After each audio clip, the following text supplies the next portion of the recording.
May pinakuha lang nanay ko, kaso lang wala na akong naabutan. Umalis daw kasi si Aling Mina. Ganun ba? Eh, napagod ka lang? Oo, pauwi ka na ba?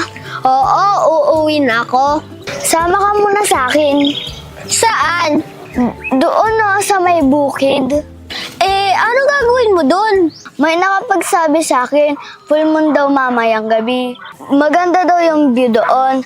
Pwede din daw tayong mag-picnic. Ano, G? Teka, magpapaalam muna ako sa mama ko. At saka, pwede ba sumama si Zara? Zara na naman, wala ka nang ibang alam sabihin kundi Zara. Hindi naman sa ganon. Siyempre, di ba, mas madami tayo, mas masaya. So, sige na nga, sama ko na lang rin yung pinsan ko. Sige, mas okay yun. Anak, kita na lang tayo sa may bukid. Sure kang susulpot ka, ah.